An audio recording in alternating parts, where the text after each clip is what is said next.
नमस्कार साथियों, आप सभी का स्वागत है आज की क्लास में।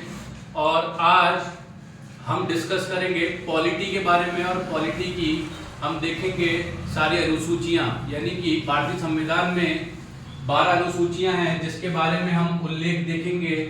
मूल संविधान में 8 अनुसूचियां थी, जिसके बाद 4 अनुसूचियों को संविधान संशोधन के तहत जोड़ा गया है। तो देखते हैं शुरू से आखिरी तक की कौन कौन सी अनुसूचियां हैं और उनके बारे में हमें क्या उल्लेख प्राप्त होता है। तो बात करते हैं सबसे पहली अनुसूची की। तो सबसे पहली अनुसूची में हमें राज्यों का उल्लेख मिलता है। जैसा कि हम सभी जानते हैं कि भारत के पास 28 राज्य और 8 केंद्र शासित प्रदेश हैं। तो उन सभी का उल्लेख आपको भारत की संविधान की पहली अनुसूची में मिलता है। दूसरी अनुसूची की बात करें तो दूसरी अनुसूची में आपको वेतन, भत्ते और पेंशन से संबंधित जो भी जानकारी है वो प्राप्त होती है। इसी प्रकार से तीसरी अनुसूची की बात करें हम, तो तीसरी अनुसूची में हमें शपथ संबंधित जो भी उल्लेख है वो प्राप्त होता है। और इसी प्रकार से अगर चौथी अनुसूची की बात करें तो राज्यसभा की सीटों का उल्लेख आपको प्राप्त होता है। ठीक है, तो हमें याद रखना है कि राज्यसभा की सीटों का उल्लेख है वो चौथी अनुसूची में। राज्यसभा की बात करें तो उसका पदेन सभापति होता है उपराष्ट्रपति। पांचवी की बात करें सूची की, तो अनुसूचित जाति एवं जनजाति क्षेत्रों के प्रशासन का उल्लेख मिलता है, यानी कि एससी और एसटी से संबंधित है ये।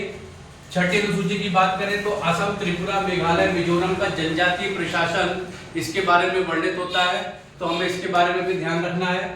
सातवीं अनुसूची की बात करें तो केंद्र एवं राज्यों के बीच शक्ति के बंटवारे की बात होती है, जिसमें आपके केंद्र और राज्य के बीच किस तरीके से शक्तियों का बंटवारा करना है उसका वर्णन हमें मिलता है। यानी कि केंद्र सूची, राज्य सूची और समवर्ती सूची के बारे में आपको जानकारी प्राप्त होती है। आठवीं सूची की बात करें तो हमें 22 भाषाओं का उल्लेख मिलता है।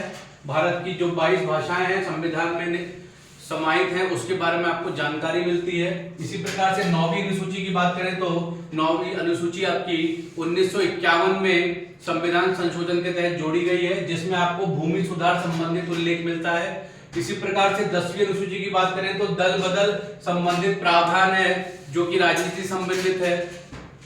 11वीं अनुसूची की बात करें तो पंचायतों का प्रावधान आपको मिलता है जो कि बहुत ही इंपॉर्टेंट है। और 12वीं अनुसूची की बात करें तो नगर निकाय, इसका प्रावधान आपको प्राप्त होता है। तो इसी प्रकार से आप सारी अनुसूचियों के बारे में पढ़ सकते हैं जो एग्जाम में पूछी जाती हैं। और इसी प्रकार की वीडियो के आप हमारे साथ जुड़े रहिए। धन्यवाद।